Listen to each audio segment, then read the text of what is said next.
तो हम करते थे list of oxidising agent. List of oxidising agent में कंसंट्रेटेड HNO3।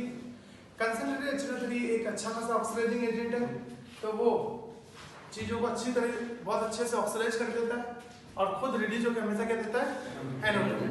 ठीक है, लेकिन कुछ मेटल जो होते हैं उनको पूरी तरीके से ऑक्सीडाइज नहीं कर पाता। उनको स्टार्टिंग में ऑक्सीडाइज करता है, प्रारंभ में रिएक्शन करता है, लेकिन कुछ समय के बाद रिएक्शन करना बंद हो जाती है। क्यों? क्योंकि उनके ऊपर एक हार्ड ऑक्साइड की परत बन जाती है, कठोर ऑक्साइड की परत बन जाती है, जिससे आगे काम रुक जाता है।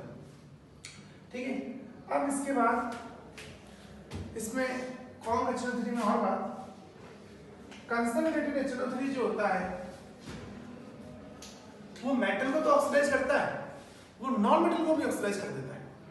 कंसंट्रेटेड HNO3 जो होता है वो मेटल को तो ऑक्सीडाइज करता है, वो नॉन मेटल को भी ऑक्सीडाइज कर देता है। जैसे मान लीजिए कि आपके पास कार्बन है, कार्बन के अंदर आपने कंसंट्रेटेड HNO3 मिला दिया, तो क्या होगा? कंसंट्रेटेड HNO3 जो होगा वो इस कार्बन को ऑक्सीडाइज कर देगा, और जब ये नॉन मेटल को ऑक्सीडाइज करता है ना, तो उनकी हाईएस्ट ऑक्सीडेशन स्टेट तक उनको भेज देता है। तो जैसे अगर कार्बन को ऑक्सीडाइज करेगा, तो कार्बन को ऑक्सीडाइज करके उसकी जो उच्चतम ऑक्सीकरण अवस्था होती है ना, जो अधिकतम ऑक्सीकरण अवस्था होती है, वहां तक इसको ऑक्सीडाइज कर देगा, वहां तक इसको ऑक्सीकृत कर देगा। और कार्बन की अधिकतम ऑक्सीकरण अवस्था कितनी है? +4। तो इस कार्बन को पूरा ऑक्सीडाइज कर देगा, तो कार्बन को पूरा +4 में भेज देगा। और कार्बन अगर +4 में जाता है तो वो किस में रहता है? CO2 में, तो उसकी क्या बन जाएगी? CO2 बन जाएगी। तो कार्बन को पूरा ऑक्सीडाइज कर देगा और इसको इसकी अधिकतम ऑक्सीकरण अवस्था तक भेज देगा, और इसकी अधिकतम ऑक्सीकरण अवस्था +4 है, तो इसको +4 में भेज देगा, तो कार्बन की बन जाएगी CO2। अगर आपने सामने वाले को ऑक्सीडाइज कराया तो खुद आप क्या होंगे? रिड्यूस होंगे, और खुद जब रिड्यूस होगा तो क्या बनेगा? NO2। जब भी कंसंट्रेटेड HNO3 खुद रिड्यूस होता है तो हमेशा क्या देता है? NO2। तो यहाँ पे एक बनेगी CO2, दूसरी बनेगी NO2। जैसे मान लीजिए कि आपके पास सल्फर है, सल्फर के अंदर आपने कंसंट्रेटेड HNO3 मिला दिया, तो क्या होगा? तो ये सल्फर के नॉन मेटल है, तो जब ये नॉन मेटल को ऑक्सीडाइज करता है ना, अधातु को ऑक्सीडाइज करता है, तो उनकी अधिकतम ऑक्सीकरण अवस्था तक भेज देता है। ठीक है, तो सल्फर को उसकी अधिकतम ऑक्सीकरण अवस्था तक भेज देगा, और सल्फर की अधिकतम कितनी है? +6, तो इसको +6 तक भेज देगा, तो इसका क्या बन जाएगा? H2SO4। क्योंकि सल्फर +6 में किस में रहता है? H2SO4 में, तो इसको H2SO4 में भेज देगा। ठीक है, इसको +6 में भेज देगा, और खुद जगह अपचयित, और जब खुद अपचयित होगा तो हमें से क्या देगा? NO2 देगा। ओके, जैसे आपने ले लिया फास्फोरस, फास्फोरस के अंदर हमने कंसंट्रेटेड HNO3 मिला दिया, तो क्या होगा? ये फास्फोरस को पूरा ऑक्सीडाइज कर देगा, और फास्फोरस की अधिकतम ऑक्सीकरण अवस्था कितनी होती है? +5। अधिकतम ऑक्सीकरण अवस्था कितनी होती है? +5, तो इसको +5 तक भेज देगा, और जब इसको +5 में भेजेगा तो यहाँ पे बन जाएगा H3PO4। यहाँ पे फास्फोरस देखो +5 में, और खुद अपचयित होकर चला जाएगा NO2। ओके, फिर उसके बाद आयोडीन। आयोडीन के अंदर हमने कंसंट्रेटेड HNO3 मिला दिया, तो क्या होगा? इस आयोडीन को ये पूरा ऑक्सीडाइज, मतलब कि आयोडीन को ऑक्सीडाइज करेगा। अब आयोडीन की अधिकतम ऑक्सीकरण अवस्था कितनी होती है? तो आयोडीन की अधिकतम ऑक्सीकरण अवस्था होती है +7, लेकिन ये आयोडीन को +7 तक नहीं भेज पाता। आयोडीन की केस में केवल ये HiO3 बना पाता है। HiO3 में आयोडीन किसमें? +5। ठीक है, तो बाकी सब नॉन मेटल को क्या करता है? ये पूरा ऑक्सीडाइज कर देता है, उनकी अधिकतम ऑक्सीकरण अवस्था तक उनको भेज देता है, लेकिन आयोडीन को ये पूरा ऑक्सीडाइज नहीं कर पाता। आयोडीन को +7 तक नहीं लेके जा पाता। आयोडीन में गाड़ी जो होती है वो +5 में रुक जाती है। ठीक है, ऐसा क्यों? क्योंकि आयोडीन एक खुद एक ऑक्सीकरक है। आयोडीन एक खुद ऑक्सीकरक है, तो एक ऑक्सीकरण वाली चीज को पूरा ऑक्सीकृत करना बहुत मुश्किल है, तो आयोडीन पूरा ऑक्सीडाइज नहीं हो पाएगा। तो यहाँ पे +5 पे गाड़ी रुक जाएगी, और ये खुद हो जाएगा अपचयित, तो उससे बन जाएगी NO2। ओके, तो देखो हर रिएक्शन में NO2 तो बनेगी ही बनेगी, NO2 तो बनेगी बनेगी। क्यों? क्योंकि कौन HNO3 जब भी सामने वाले को ऑक्सीडाइज करता है तो खुद अपचयित होकर हमेशा क्या देता है? NO2। समझे? ये चारों के चारों रिएक्शन बहुत ज्यादा इंपॉर्टेंट है। ये चारों के चारों रिएक्शन आपकी एनसीईआरटी में दे रखी है।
Okay, done?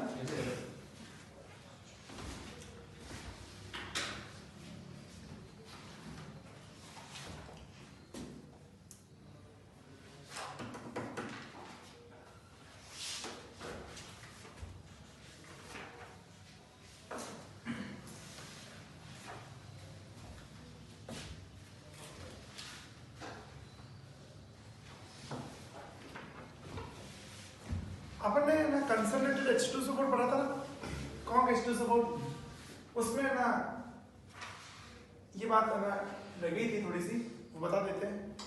Conc H2 support इससे जस्ट पहले पढ़ा था, जैसे अगर आप कार्बन के अंदर कॉन्क H2 सपोर्ट मिला देते हो तो क्या होगा?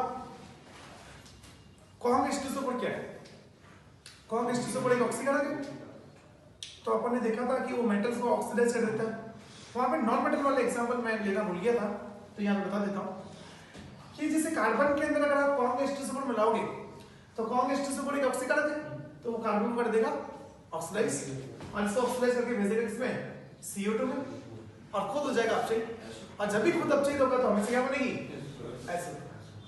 ओके, फिर जैसे आपके पास सल्फर है, सल्फर के अंदर ही आपने कॉन्क H2 सपोर्ट मिला दिया, तो क्या होगा? क्या होगा? ये सल्फर को ऑक्सीडाइज कर देगा, और इस सल्फर को जब ऑक्सीडाइज करेगा ना तो इसको ऑक्सीडाइज करके भेजेगा किसमें? SO2 में, और खुद अपचयित होकर भी किसमें चला जाएगा? SO2 में। ठीक है, तो यहाँ पे दो गैसेस बनती है और दोनों की दोनों गैसेस क्या है? SO2 है।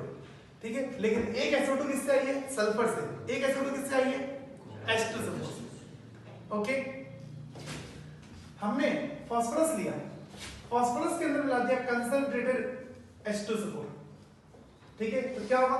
ये फास्फोरस को कर देगा ऑक्सीडाइज, और इसको ऑक्सीडाइज करके भेजेगा किसमें? H3PO4 में, और खुद अपचयित होकर किसमें चला जाएगा? SO2। ओके, ये तीनों रिएक्शन एनसीईआरटी में दे रखी है। ठीक है, अब जैसे अगर आप ये नहीं पढ़े, अपन ये नहीं पढ़े तो एक तो तरीका क्या बचता है? रट लो, लेकिन थोड़ा समझ के पढ़ेंगे तो रटना तो फाइनली है ही, लेकिन अब समझ के रटेंगे तो आसानी से याद कर सकेंगे कि समझ के कि कॉन्क H2 सपोर्ट एक ऑक्सीकरण है, तो वो क्या कर देगा? कार्बन को ऑक्सीडाइज कर देगा, और कार्बन को ऑक्सीडाइज करके भेज देता है CO2 में, और खुद अपचयित होगा तो हमेशा क्या देगा? SO2। तो देखो सब में हमेशा SO2 बन रही। यस सर, आया समझ में? ठीक है, ये जो अपन बेसिक इनऑर्गेनिक केमिस्ट्री कर रहे हैं ना, इसमें हमारा पी ब्लॉक होता जा रहा है। ये सारी बातें पी ब्लॉक में आने वाली है। ये अपन पी ब्लॉक एक तरीके से कर रहे हैं, ये पूरा पी ब्लॉक में आने वाला है। तो मैं आपको कहूंगा वहां पे देखो, ये अपन ने वहां पे पढ़ लिया, ये वहां पे पढ़ लिया, ये सॉल्युबिलिटी में पढ़ लिया, ये ऑक्सीडाइजिंग एजेंट में पढ़ लिया, ये हीटिंग इफेक्ट में पढ़ लिया। जो अपनी बेसिक इनऑर्गेनिक केमिस्ट्री देख रहे हैं ये पूरा का पूरा पी ब्लॉक है, कुछ भी नहीं। ठीक है, तो बेसिक इनऑर्गेनिक केमिस्ट्री में जो अपन पढ़ते जा रहे हैं एक एक बात कंठस्थ कर लेना, एक एक बात। ठीक है, जो आपको ये बातें मैं बता रहा हूँ एक एक बात कंठस्थ कर लिख लो।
Okay done. अब यहाँ पे थोड़ी एक और इंटरेस्टिंग बात,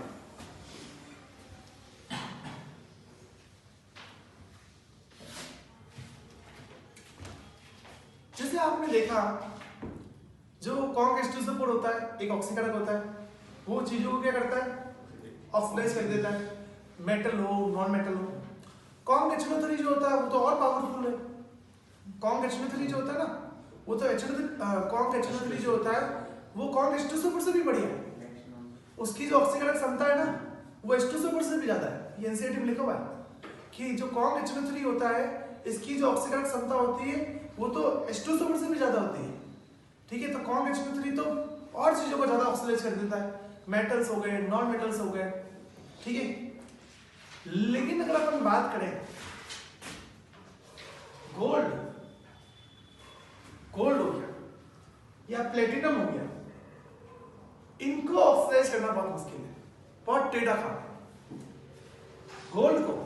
गोल्ड में आप ना कॉन्क H2SO4 मिलाओ या कॉन्क HNO3 मिलाओ, क्या होगा? No reaction. कॉन्क HNO3 बहुत पावरफुल ऑक्सीडाइजिंग एजेंट है। ये कॉन्क HNO3 कोई कम चीज नहीं, बहुत बड़ी चीज है केमिस्ट्री में। ठीक है, जैसे अपने मोदी जी बहुत बड़ी चीज है ना, ऐसे ये भी बहुत बड़ी चीज है। ये भी बहुत कम चीज नहीं है, बहुत पावरफुल चीज है। लेकिन गोल्ड को नहीं कर पाता।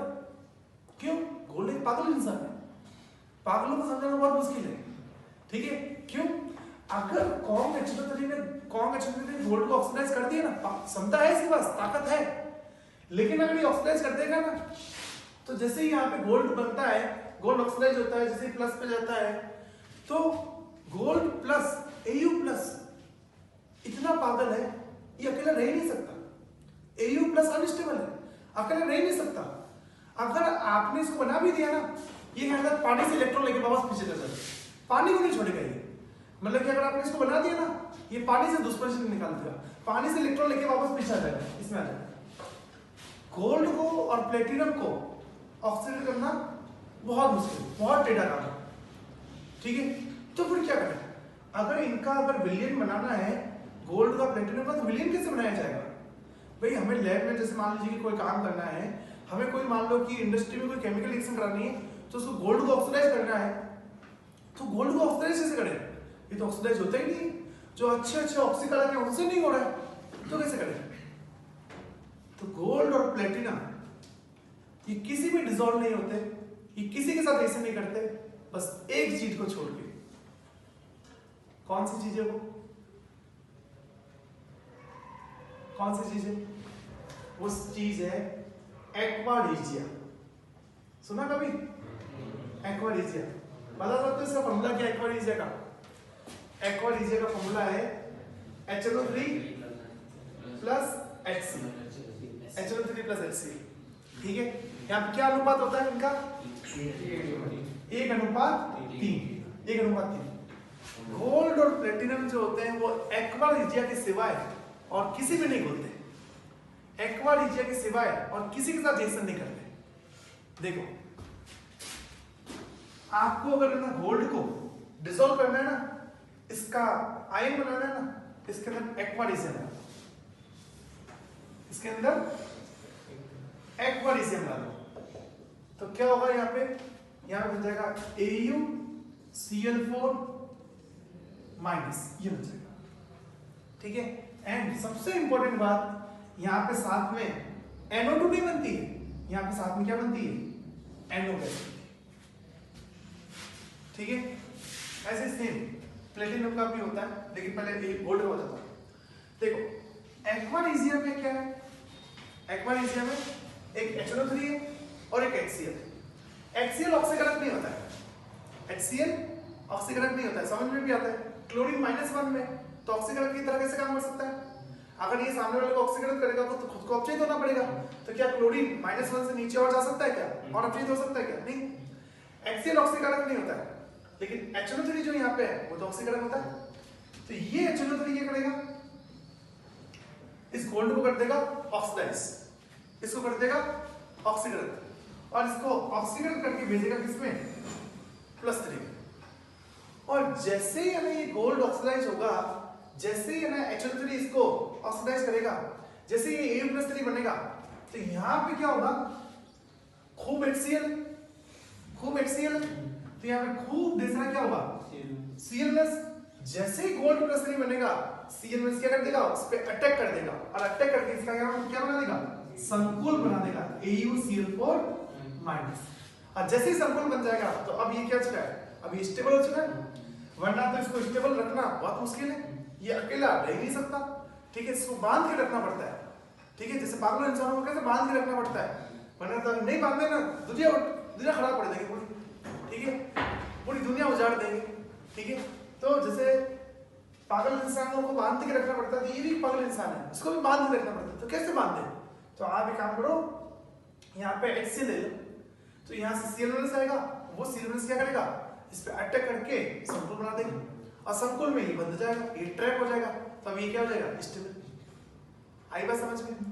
और जब HNO3 यहाँ पे इसको ऑक्सीडाइज करेगा, ठीक है, तो खुद अपचयित होगा, तो जब वो खुद अपचयित होगा तो यहाँ पे NO2 नहीं बनती, यहाँ पे क्या बनती है? NO गैस बनती है। ओके, ये बात आपकी NCERT में दे रखी है। ठीक है, ये देखते क्लिक होनी चाहिए। गोल्ड और प्लेटिनम किस में डिसॉल्व होते हैं? Aqua regia. सेम ऐसे ही प्लेटिनम के साथ काम होता है। प्लेटिनम के अंदर क्या होता है? HNO3 plus HCl। जैसे ही आप एक्वा रीजिया मिलाओगे तो यहाँ पे बन जाता है PtCl6 -2, ठीक है, प्लस N, ये हो जाएगा PtCl6 -2 प्लस N। देखिए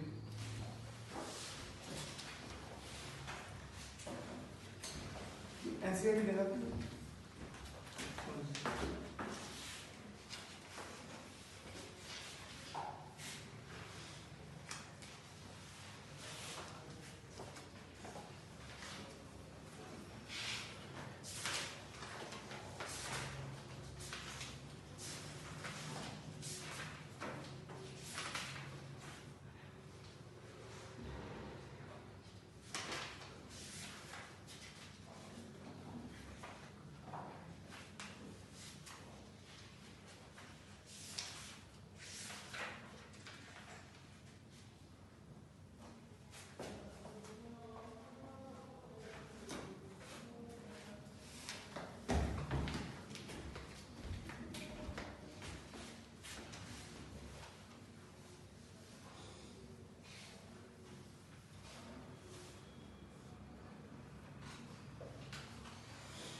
ओके डन। Yes sir.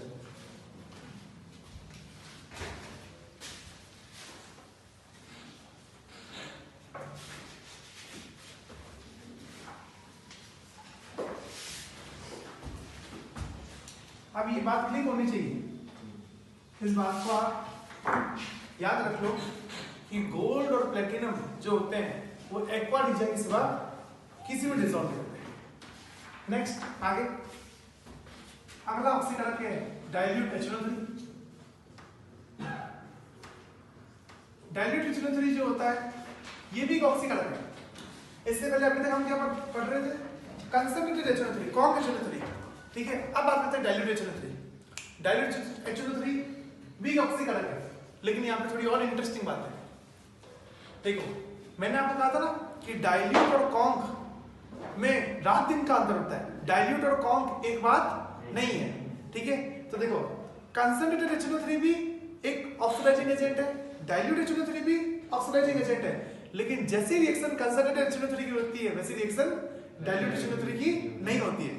जैसे अगर आपने डाइल्यूट HNO3 के अंदर मैग्नीज या मैग्नीशियम मिलाया है, मैग्नीज या मैग्नीशियम मिलाया है, तो उस केस में डाइल्यूट HNO3 क्या करेगा, इनको कर देगा ऑक्सीडाइज, और इनको ऑक्सीडाइज करके बना देगा इनका मेटल नाइट्रेट, ठीक है। तो डाइल्यूट HNO3 जो होता है वो एक ऑक्सीकरण होता है, ठीक है, वो मेटल्स को ऑक्सीडाइज कर देता है। तो जब आप इसमें मैग्नीज या मैग्नीशियम मिलाओगे ना तो इनको कर देगा ऑक्सीडाइज, और इनको ऑक्सीडाइज करके भेज देगा मेटल में, मेटल आयन में, और मेटल आयन क्या बन जाएगा, मेटल नाइट्रेट।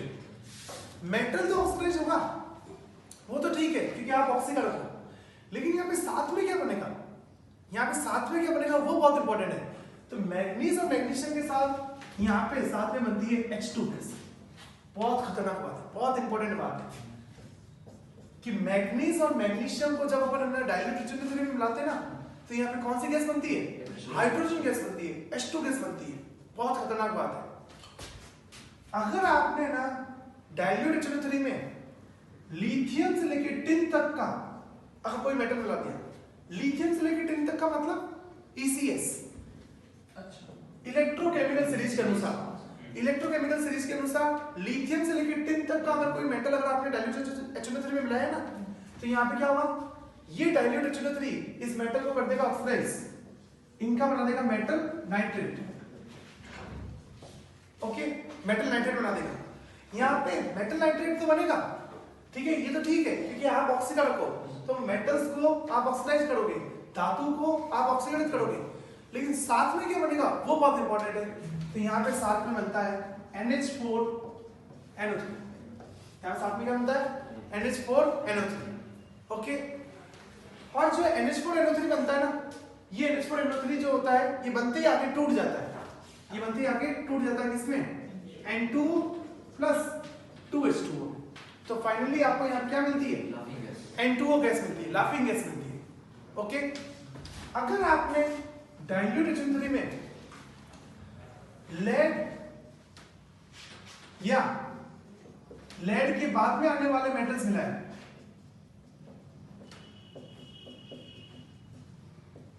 लेड या लेड के बाद में आने वाले मेटल्स मिलाए, कि जैसे ECS में टिन के बाद कौन आता है, लेड आता है। तो अगर आपने ना डाइल्यूट HNO3 के अंदर लेड या लेड मिलाया है या लेड के बाद में आने वाली जो धातुएं मिलाई है, तो उस केस में क्या होगा, ये HNO3 इनको कर देगा ऑक्सीडाइज, इनका बना देगा मेटल नाइट्रेट, ठीक है। तो ये तो ठीक है, आप ऑक्सीकरण को, धातुओं को ऑक्सीडाइज करोगे, इनको ऑक्सीकृत करोगे, लेकिन इंपॉर्टेंट बात यहाँ पे ये है कि साथ में क्या बनेगा, तो यहाँ पे साथ में बनती है NO गैस, यहाँ पे साथ में क्या बनता है, NO गैस बनती है, NO बनती है, ठीक है। तो मैग्नीज और मैग्नीशियम के साथ हाइड्रोजन, लिथियम से लेकर टिन तक के साथ NH4NO3, और NH4NO3 आगे टूट जाता है किसमें, N2O में, ओके। अब सुनना, कुछ बच्चे कहेंगे सर लिथियम से लेकर टिन के बीच में ECS में तो हम मैग्नीज और मैग्नीशियम भी आते हैं, तो मैग्नीज और मैग्नीशियम आते हैं लेकिन उनकी हरकत ऐसी नहीं है, उनकी अलग है, इसे मैंने उनको अलग से बता दिया पहले, ओके। बाकी मैग्नीज और मैग्नीशियम के अलावा लिथियम से लेकर टिन तक जो भी धातु आएंगी उनके साथ क्या बनता है, NH4NO3, जो आगे टूट जाता है किसमें, N2O, ओके। और लेड या लेड के बाद में आने वाले मेटल्स होंगे ना, तो उस केस में क्या बनेगा, मेटल नाइट्रेट, मेटल होगा ऑक्सीडाइज, उनका बनेगा मेटल नाइट्रेट, एंड साथ में क्या बनती है, NO गैस बनती है। ओके, और गोल्ड और प्लेटिनम हो गए तो, गोल्ड या प्लेटिनम हो गए तो नो डी। ठीक है, देख लो बहुत खतरनाक चीज है ये। और सर ये सब ECS श्रेणी के हिसाब से, ये सब वो ECS श्रेणी के हिसाब से पीबी के बाद। हाँ बिल्कुल बिल्कुल, ये जो धातु है लिखी ना कि लिथियम से लेकर टिन तक, लेड या लेड के बाद में आने वाले, ये ECS के अनुसार। और सर कोई अच्छा अम्ल है वो अच्छा ऑक्सीडाइज है, ये जरूरी नहीं, जरूरी जैसे नहीं। कल आपने ऑर्गेनिक में पढ़ा कि H+ होता है डाइल वो। हाँ अच्छा, अच्छे वहाँ वो अच्छा SO3 से बढ़िया एसिड है, लेकिन वो अच्छा ऑक्सीजन नहीं है। बिल्कुल वो उसी वजह से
ओके, लिख लिया।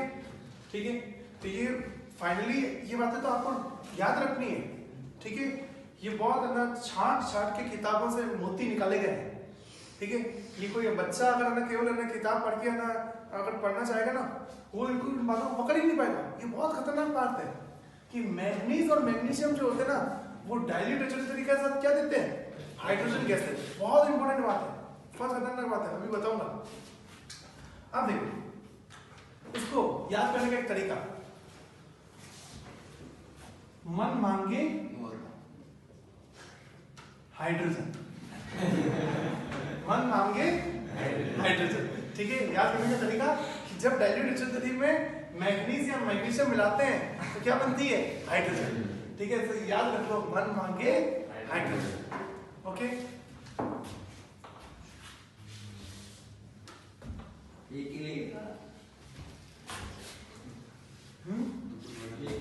हाँ यही तो इम्पोर्टेंट है, ये बहुत ज्यादा इम्पोर्टेंट है।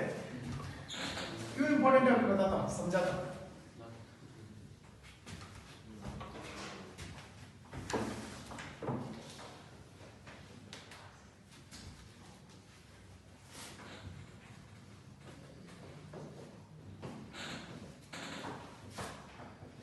आप देखो, जिससे अगर आप ना जिंक के अंदर कंसंट्रेटेड HNO3 मिलाओगे तो क्या होगा?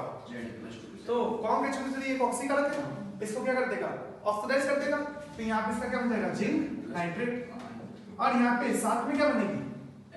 यहाँ पे साथ में NO2 गैस बनेगी, क्योंकि यहाँ पे कौन है? कौन HNO3, और कौन HNO3 हमेशा क्या देता है? NO2। ठीक है, लेकिन अगर आपने जिंक के अंदर डाइल्यूट HNO3 मिला दिया तो डाइल्यूट HNO3 में क्या है? एक ऑक्सीकारक है, वो इसको ऑक्सीडेट कर देगा, तो उससे बनेगा जिंक नाइट्रेट। अब यहाँ पे साथ में क्या बनेगा? तो यहाँ पे साथ में बनेगा NH4NO3, जिसको हम आगे तोड़ देंगे किसमें? N2O plus 2H2। तो यहाँ पे बनेगा N2O और वहां पे बनेगी NO2।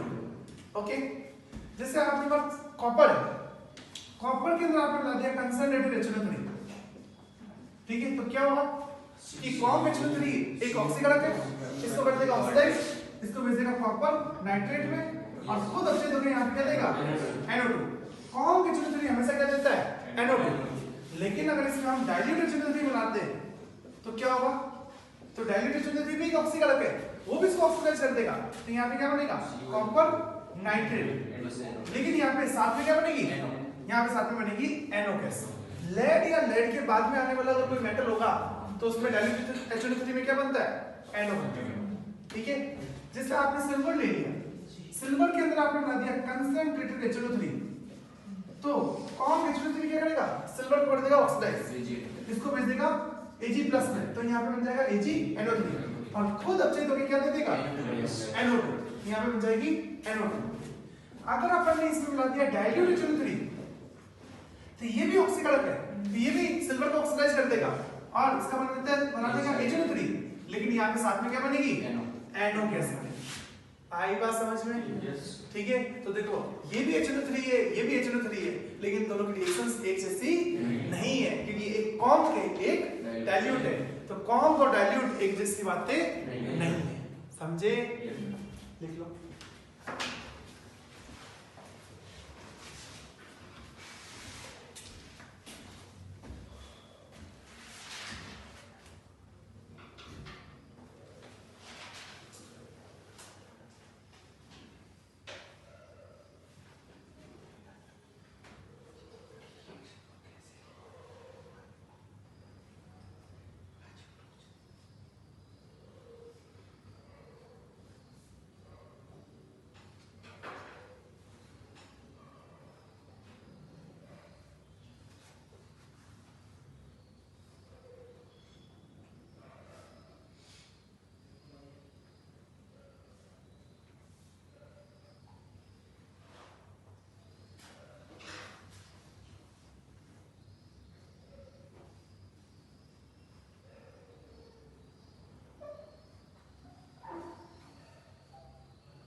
Okay, done. अब देखो, अब मैं आपको और खतरनाक बात बताता हूँ। आपने कभी ये बात पढ़ी होगी, metal plus acid, salt plus पानी,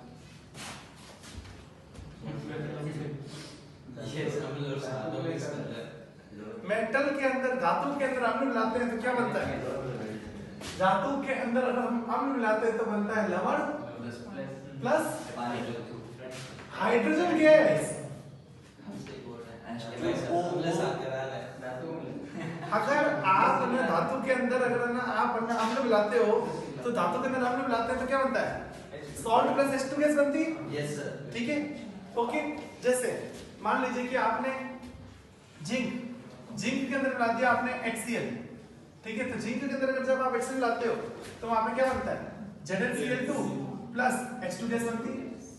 ठीक है। जैसे आपने मैग्नीशियम के अंदर HCl मिला दिया तो यहाँ पे क्या बनता है MgCl2 प्लस H2।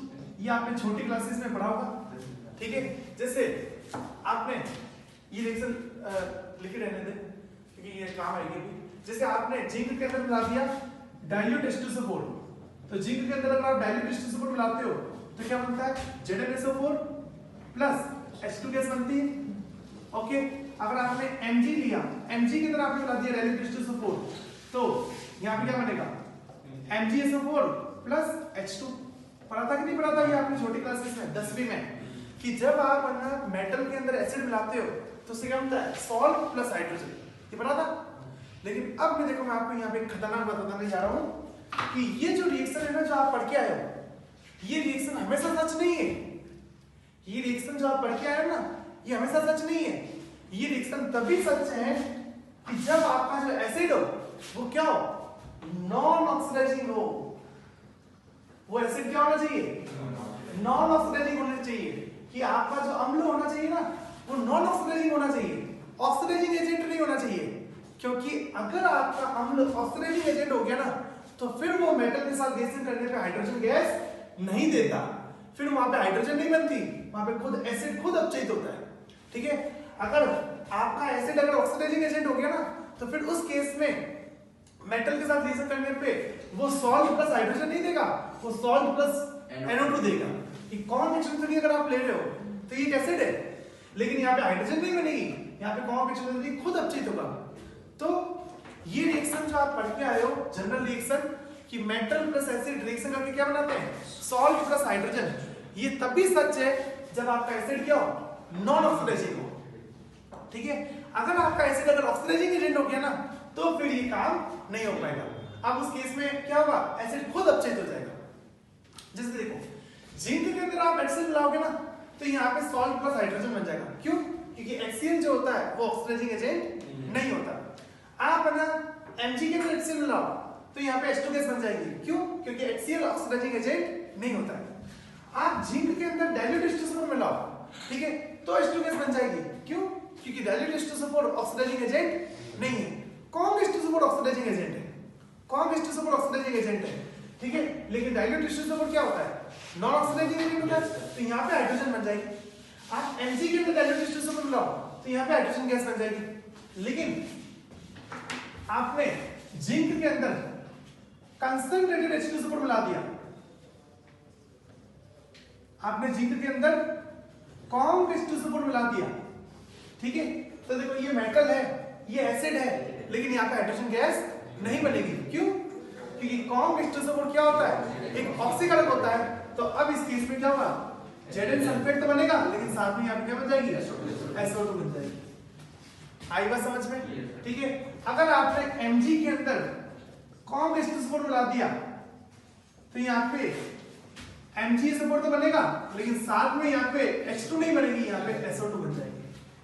आई बात समझ में? क्योंकि आपका एसिड क्या है ऑक्सीडाइजिंग एजेंट है।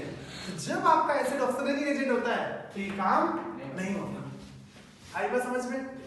तो सुनना ये रिएक्शन तभी सच है जब आपका एसिड क्या हो नॉन ऑक्सीडाइजिंग हो, और दूसरी बात आपका जो मेटल हो ना वो ECS में हाइड्रोजन से पहले आता हो, हाइड्रोजन से पहले आता हो तो ये काम हो सकता है। ठीक है। कि आपका मेटल जो होना चाहिए वो ECS में हाइड्रोजन से पहले आना चाहिए और एसिड नॉन ऑक्सीडाइजिंग होना चाहिए। अब जैसे मान लीजिए कि आपने ना कॉपर लिया, कॉपर के अंदर आपने HCl मिला दिया तो देखो HCl non oxidising agent non oxidising acid है। ठीक है। ये मेटल के साथ रिएक्शन करने पे हाइड्रोजन गैस निकालता है लेकिन वो कॉपर के साथ नहीं निकाल सकता क्योंकि कॉपर जो होता है वो ECS में क्या होता है हाइड्रोजन के बाद में आता है। तो यहाँ पे कोई रिएक्शन नहीं होगी, नो रिएक्शन।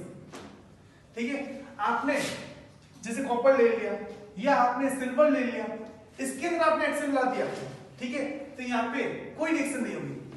तो ये रिएक्शन तभी सच है जब आपका एसिड नॉन ऑक्सीडाइजिंग एजेंट हो, और जो आपका मेटल हो वो ECS में हाइड्रोजन से पहले आता हो। ठीक है, देखो जैसे HCl जिंक के साथ रिएक्शन करने पे H2 दे देगा, क्योंकि जिंक जो होता है ना वो ECS में हाइड्रोजन से पहले आता है। जैसे HCl मैग्नीशियम के साथ रिएक्शन करने पे हाइड्रोजन दे देगा, क्योंकि मैग्नीशियम जो होता है वो ECS में हाइड्रोजन से पहले आता है। लेकिन अगर मैं ना कॉपर के अंदर या सिल्वर के अंदर, तांबे के अंदर या चांदी के अंदर HCl मिलाऊं तो यहाँ पे हाइड्रोजन नहीं बनेगी। भले ये नॉन ऑक्सीडाइजिंग है लेकिन यहाँ पे हाइड्रोजन नहीं बनेगी। क्यों? क्योंकि आपका जो मेटल है ना वो ECS में हाइड्रोजन के बाद में आता है, तो ये मेटल हाइड्रोजन के बाद में आते हैं तो फिर ये हाइड्रोजन नहीं देंगे। तो सॉल्ट प्लस H2 ये रिएक्शन तभी सच है जब मेटल हो वो ECS में हाइड्रोजन से पहले आता हो और जो एसिड हो वो नॉन ऑक्सीडाइजिंग एजेंट हो। अब जैसे मान लीजिए कि आपने ना कॉपर के अंदर आपने डाइल्यूट H2SO4 मिला दिया। क्या मिला दिया? Dilute H2SO4। अब डाइल्यूट H2SO4 की अगर अपन बात करें ना, ये नॉन ऑक्सीडाइजिंग एजेंट है, ये नॉन ऑक्सीडाइजिंग एसिड है। ठीक है, तो ये नॉन ऑक्सीडाइजिंग एसिड है तो ये मेटल के साथ रिएक्शन करने पे हाइड्रोजन गैस देता है, ये मेटल के साथ रिएक्शन करने पे हाइड्रोजन गैस देगा। लेकिन सभी मेटल्स के साथ नहीं, ये उन्हीं मेटल के साथ देगा जो ECS में क्या हो हाइड्रोजन से पहले आते हो। लेकिन अगर आप डाइल्यूट H2SO4 को कॉपर के अंदर मिला दो तो अब यहाँ पे हाइड्रोजन गैस नहीं बनेगी, यहाँ पे कोई रिएक्शन नहीं होगी। क्यों? क्योंकि कॉपर H के बाद आता है, हाइड्रोजन के बाद में आता है। अब इसे मैंने कॉपर ले लिया या यहाँ पे कॉपर के बदले चांदी ले लें तो भी रिएक्शन नहीं होगी, क्योंकि Ag हाइड्रोजन के बाद में आता है। समझे? तो ये रिएक्शन कब सच है? तो ये वाली जो रिएक्शन है ये तभी सच है जब आपका मेटल H से पहले आता हो और जो एसिड हो वो नॉन ऑक्सीडाइजिंग हो। आई बात समझ में? अगर इसमें एक भी बात अगर नहीं लागू करोगे ना तो फिर ये काम नहीं हो पाएगा। जैसे मान लीजिए कि मेटल जो है वो ECS के बाद वाला ले लिया, हाइड्रोजन के बाद वाला ले लिया और एसिड आपने नॉन ऑक्सीडाइजिंग ही रखा है, तो भले ही आपने एसिड नॉन ऑक्सीडाइजिंग रखा है लेकिन मेटल H के बाद वाला हो गया तो काम नहीं हो पाएगा। ओके, भले ही आपने मेटल हाइड्रोजन के पहले वाला लिया है लेकिन एसिड ऑक्सीडाइजिंग एजेंट ले लिया तो फिर वहां पे क्या होगा, एसिड खुद अपचयित हो जाएगा, हाइड्रोजन गैस नहीं बनेगी। ओके, तो मेटल प्लस एसिड रिएक्शन करके सॉल्ट प्लस हाइड्रोजन तभी बनाएंगे जब ये दोनों बातें लागू हो कि मेटल जो हो वो ECS में हाइड्रोजन से पहले वाला हो और जो एसिड हो वो नॉन ऑक्सीडाइजिंग एजेंट हो। आया समझ में? ठीक है, तो ये बात जो आपने 10वीं की NCERT में पढ़ी थी तो ये बहुत खतरनाक बात है। ठीक है, कि मेटल प्लस एसिड रिएक्शन करके सॉल्ट प्लस जो हाइड्रोजन बनाते हैं, ये दो परिस्थितियों में काम हो सकता है। कि पहली परिस्थिति है एसिड जो होना चाहिए वो नॉन ऑक्सीडाइजिंग एजेंट होना चाहिए और जो मेटल होना चाहिए वो हाइड्रोजन से पहले वाला होना चाहिए। समझे? ये बहुत खतरनाक बात है। ठीक है, कभी आपने ये बात पकड़ी? देखो क्या अभी तक अपन ये जो चीजें कर रहे थे तो इसमें अपन वही तो कर रहे हैं, metal plus acid, metal plus acid, metal plus acid. लेकिन आपने तो एक बात ये भी तो पढ़ के रखी है कि मेटल प्लस एसिड से तो हाइड्रोजन बनती है, लेकिन क्या वो बात आपके पकड़ में आई? यहाँ पे नहीं आई, तो इसलिए एग्जाम वाले वहां पे फंसा देंगे।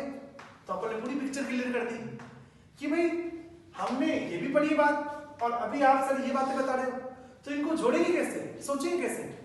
तो मेटल जो है वो H के पहले वाला हो और एसिड जो हो वो नॉन ऑक्सीडाइजिंग हो तो ये H2 बनती है, तो ये हाइड्रोजन गैस बनती है। अगर आपका एसिड ऑक्सीडाइजिंग एजेंट हो गया तो अब इसमें ना H2 नहीं बनेगी, अब इसमें एसिड खुद क्या हो जाएगा, अपचयित हो जाएगा। समझे?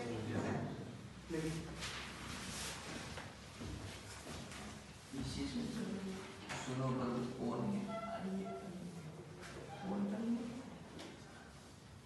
क्या सुनो प्रभु कौन है? कौन है? सुनो प्रभु, वो ECS रेडी है तो उसमें सुनो प्रभु कैसा है? लेके बाद सुना लेके बार बार सरकार का नाम आगे ला दे, महान जानकर पे कलम दबा, कोई सुनो नीचे प्रभात। है कौन? है कौन मतलब है मतलब हाइड्रोजन, कौन मतलब कॉपर, है कौन आई मतलब आयोडीन, आगे मतलब सिल्वर, होंगे मतलब मरकरी।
Okay done.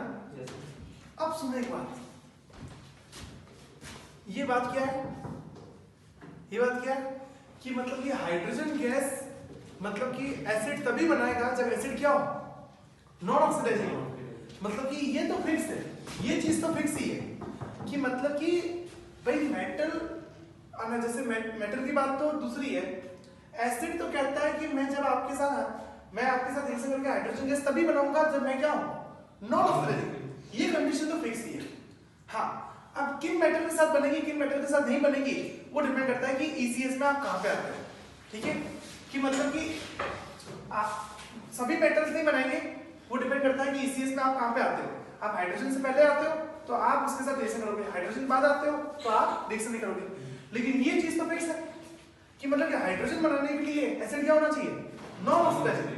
अगर एसिड अगर ऑक्सीडाइजिंग हो गया तो फिर हाइड्रोजन गैस नहीं बनती। इस कारण से ही वो मन मांगे हाइड्रोजन वाली रिएक्शन क्या हो जाती है, इंपॉर्टेंट हो जाती है। डाइल्यूट HNO3 एक ऑक्सीकारक है, डाइल्यूट HNO3 एक ऑक्सीकारक है, और ऑक्सीकारक होते हुए भी वो मैग्नीज और मैग्नीशियम के साथ क्या दे रहा है, हाइड्रोजन दे रहा है। और हमने यहाँ पे क्या पढ़ा कि हाइड्रोजन तो वही देंगे जो क्या होंगे, नॉन ऑक्सीडाइजिंग एजेंट होंगे। जो ऑक्सीकारक नहीं होते वही मेटल के साथ किसी मेटल क्या देते हैं, हाइड्रोजन देते हैं। लेकिन डाइल्यूट HNO3 ऑक्सीडाइजिंग एजेंट होते हुए भी मैग्नीज और मैग्नीशियम के साथ क्या कर देता है, हाइड्रोजन बना देता है। इस कारण से वो रिएक्शन क्या हो जाती है, महत्वपूर्ण हो जाती है। आई बात समझ में?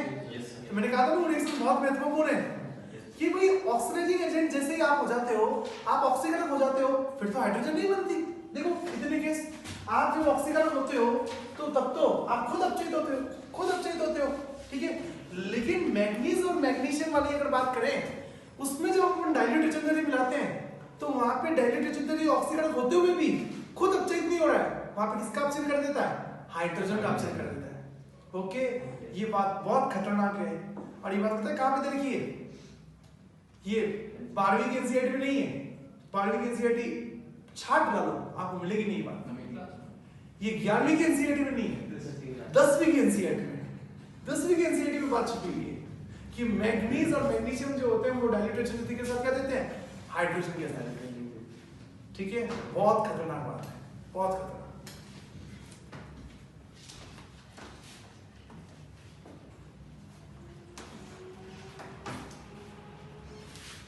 क्लियर हो रही है पिक्चर, समझ में आ रहा है? ठीक है, ये इनऑर्गेनिक अपन ये चीजें जो बातें पढ़ रहे हैं ना, ये आपके एग्जाम में आएगी, ये और कुछ नहीं आएगा, ये आएगा। ठीक है, तो बिल्कुल कंट्रास्ट कर लेना, कंट्रास्ट मतलब समझ लो कंट्रास्ट का, बिल्कुल वो ना जैसे ना मतलब कि जब अपन छोटे होते थे, तीसरी चौथी पांचवी में होते थे, टीचर कैसे डंडे मार मार के चीजों को कंटेस्ट कराते थे, कराते कि नहीं कराते थे? ठीक है, कभी मतलब कि मार पड़ी आपको? खूब पड़ी? मुझे तो इतनी नहीं पड़ी स्कूल वालों की मार, लेकिन मम्मी ने खूब मारा मुझे।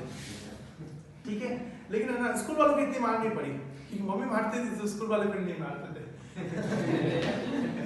क्योंकि है ना कि मम्मी की मार खा लेते थे तो घर में पढ़ाई कर लेते थे, फिर स्कूल वालों को मौका ही नहीं मिलता था।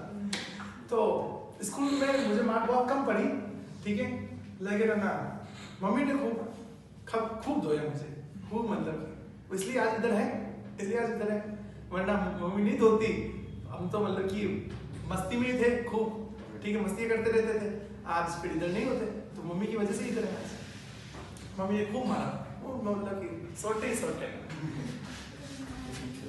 मेरी मम्मी तो मतलब कि जब मैं छोटा था तो मतलब कि नहीं पढ़ाई करता था ना, छत पे लेके जाती थी और छत पे लटका देती थी, पढ़ेगा कि नहीं पढ़ेगा, पढ़ेगा नहीं पढ़ेगा। और मम्मी मतलब कि यूं मतलब कि जैसे है ना मैं कहता था वाले कभी कभी मुझसे लिखा था नहीं पढ़ूंगा तो एक हाथ छोड़ देती सच में, मतलब छत पे लेके जाके फिर नहीं पढ़ूंगा पढ़ के मम्मी खींचती थी। बोले मेरी मम्मी खतरनाक मतलब सब किस्सा मतलब एक तरफ सीधा मतलब पढ़ेगा नहीं पढ़ेगा, नहीं पढ़ेगा छोड़ देगी वो, सीधा दमेड़ खेल ही खत्म, दुनिया में तेरी जरूरत ही नहीं है, जो नहीं पढ़ेगा उसकी दुनिया में जरूरत ही नहीं है। तो मैं फिर मतलब कि मैं ऐसा कई बार हुआ, कई बार। पहले तो मैं जैसे बोलते नहीं पढ़ूंगा, एक हाथ छोड़ देते, फिर मेरे को डरने लगा, नहीं पढ़ूंगा, खींच लेती थी मम्मी।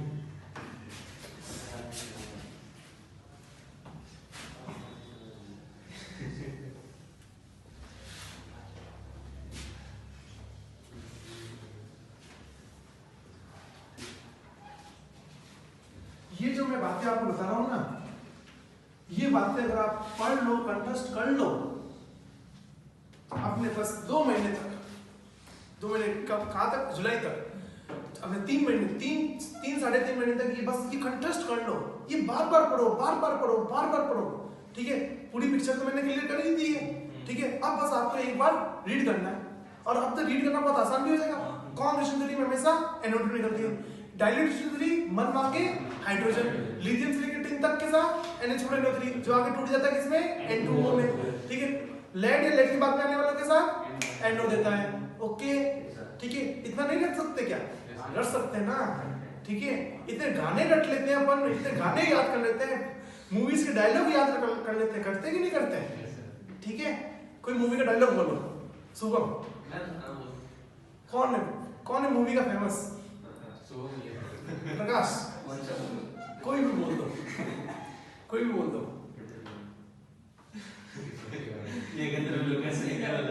तो मूवी के डायलॉग आपको याद होते कि नहीं होते, ठीक है। मुझे बताओ एक बात, कोई आपको मूवी के डायलॉग याद है, मुझे भी याद है, मुझे बहुत याद है, खूब बोल रहे मुझे, ठीक है। लेकिन आप बताओ मुझे, जो मूवी का डायलॉग जो होता है, ठीक है, जो आपको याद होता है, ठीक है, तो वो क्यों याद होता है, क्योंकि जिस समय आप मूवी देख रहे हो पूरा उसमें घुस जाते हो, ठीक है। और पूरा बार बार उसकी स्टाइल में, मतलब कि जैसे मान लीजिए कि ना, जैसे वो है, कौन है, गब्बर, ठीक है, बार बार उसकी स्टाइल में, ठीक है, वो धबीर कितने आदमी थे, कितने आदमी थे, तो फिर वही पूरा एक्टिंग, सरदार 2, और तुम कितने थे, नहीं रहा 3 थे, फिर भी खाली हाथ आ गए, सुअर के बच्चों।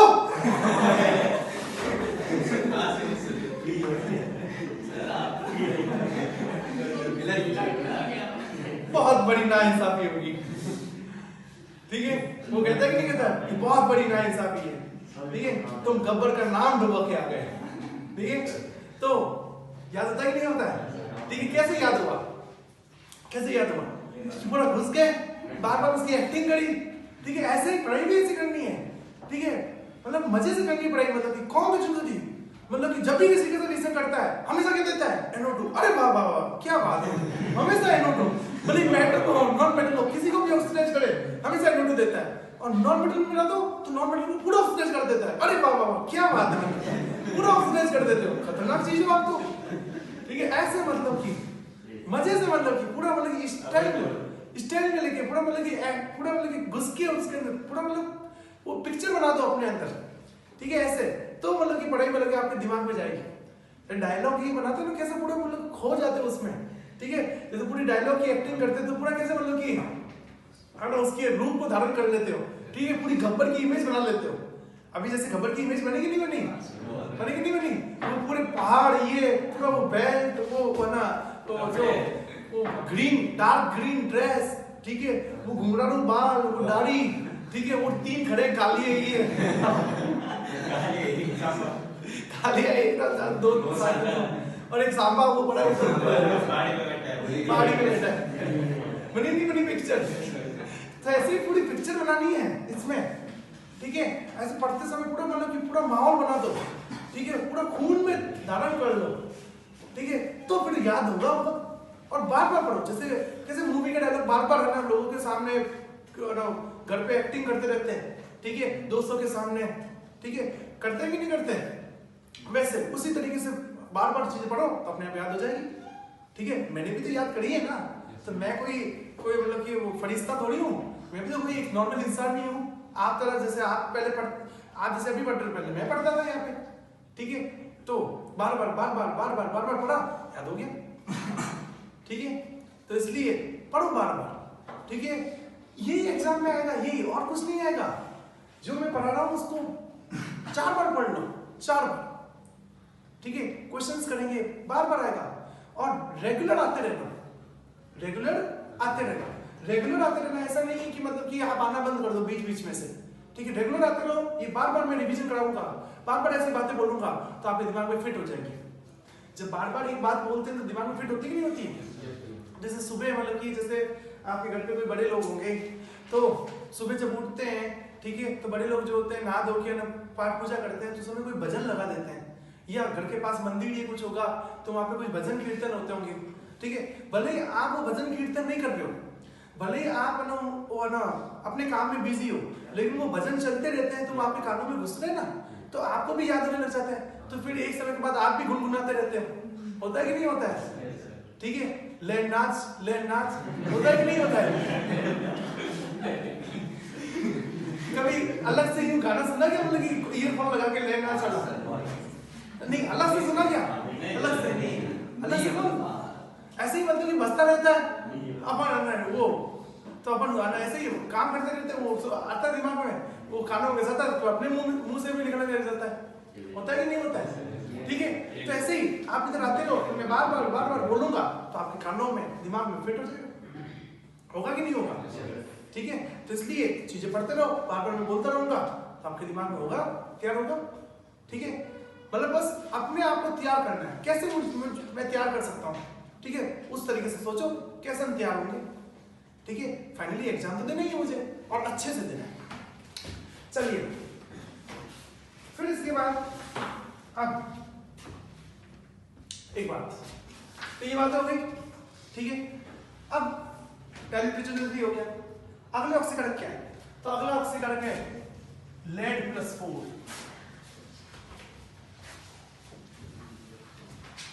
लेड +4, Tl+3 और Bi+5, ठीक है। Tl+3, Pb+4, Bi+5, ये जो होते हैं ना खतरनाक, क्या होते हैं, खतरनाक डाकू होते हैं। ये क्या होते हैं, खतरनाक डाकू होते हैं। डाकू देखे नहीं देखे, ठीक है, ओके। खतरनाक डाकू होते हैं, लूट लेते हैं, पूरा लूट लेंगे सामने वाले को, छोड़ेंगे नहीं, कोई दया भावना नहीं है, ठीक है।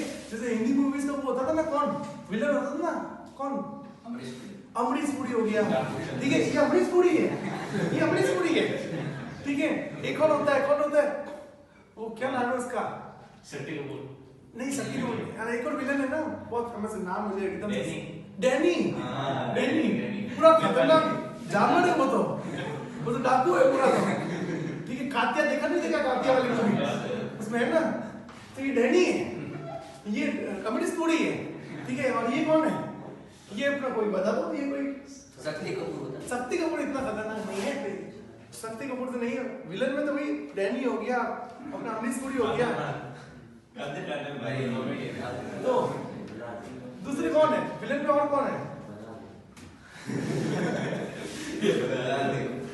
बलालदेव, ये बलालदेव सही बात, ये आज का बलालदेव, बी से याद रहेगा बलालदेव, ठीक है। तो ये बहुत खतरनाक डाकू है, केमिस्ट्री के, ठीक है।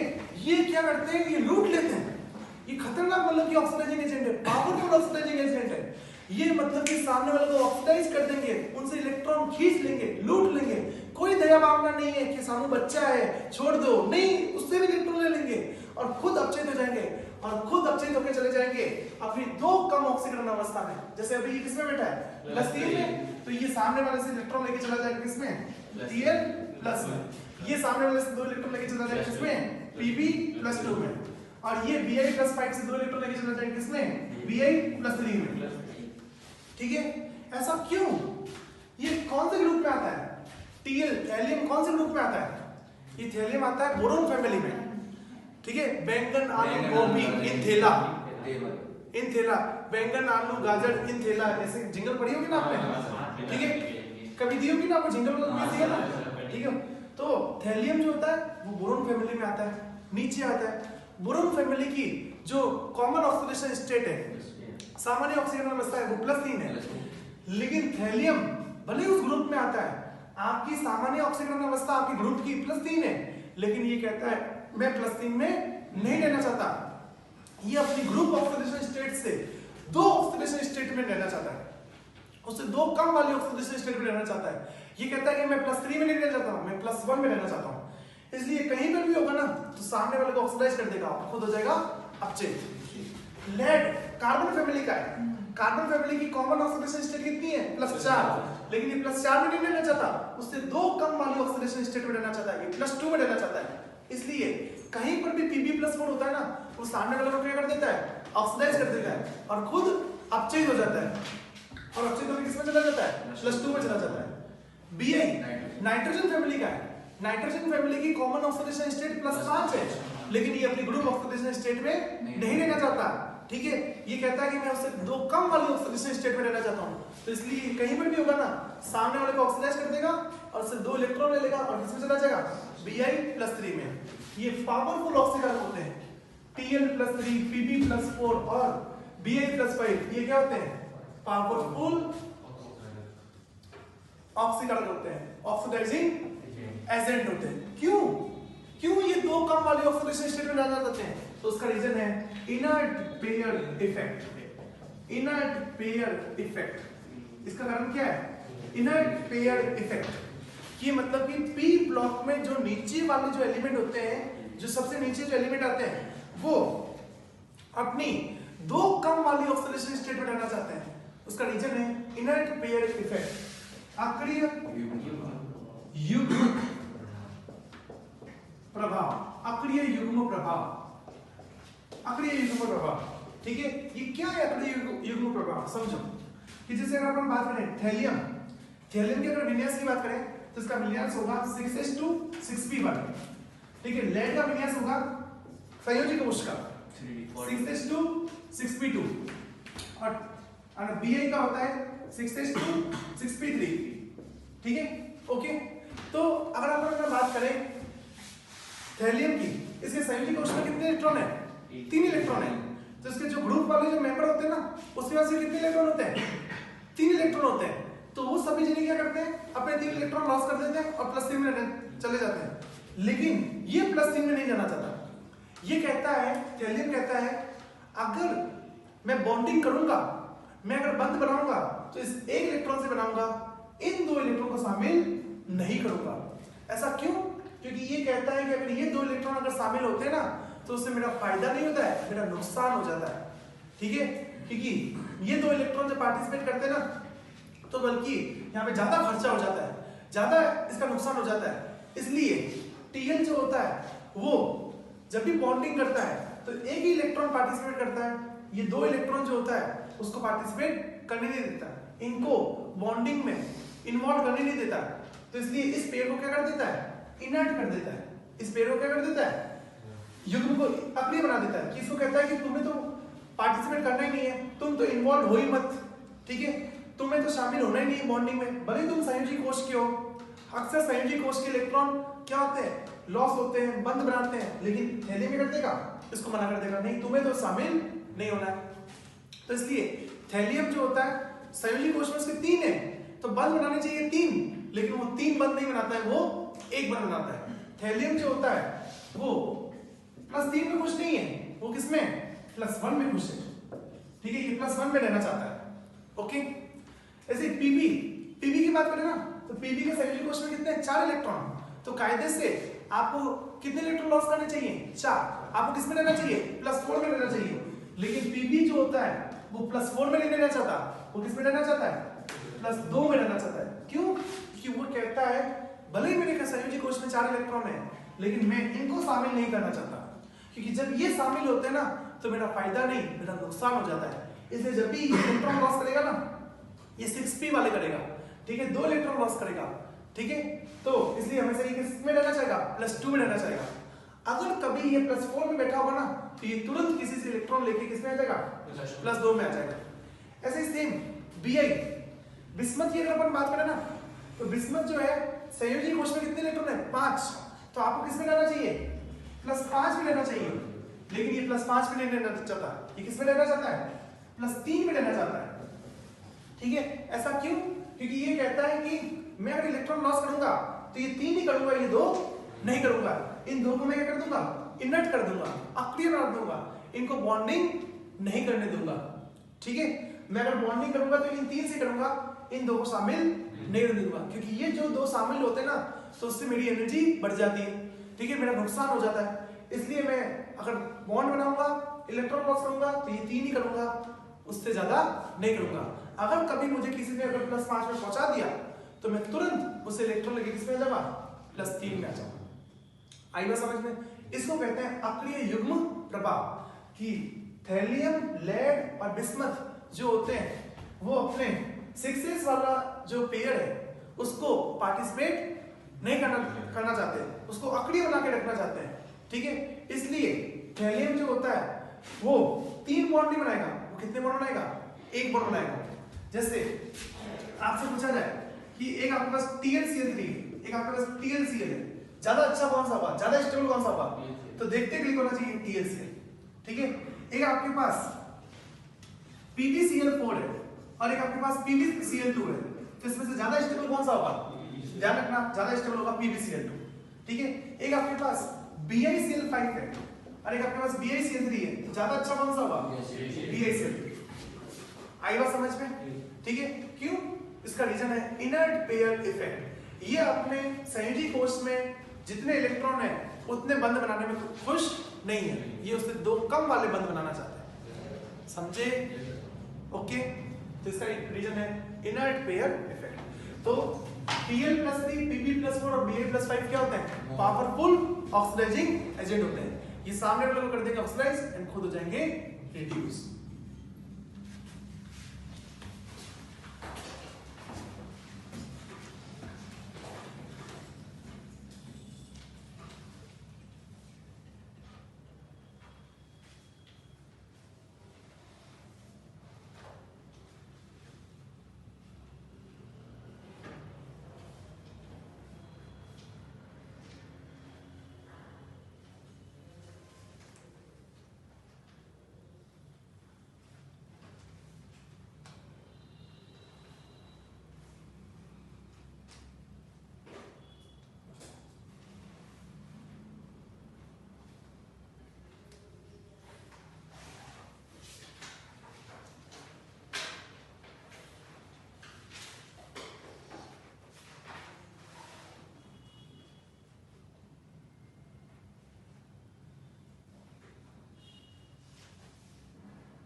आया समझ में?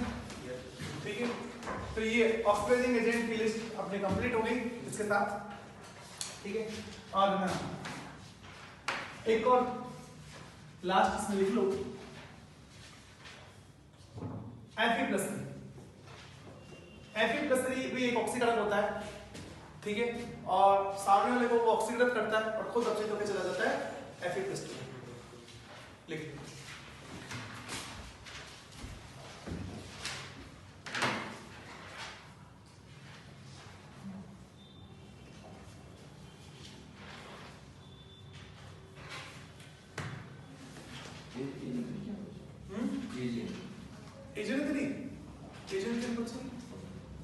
अपन यहाँ पे जो ऑक्सीकारक की लिस्ट पढ़ रहे हैं वो फेमस ऑक्सीकारक जो प्रसिद्ध हैं उनकी बातें कर रहे हैं।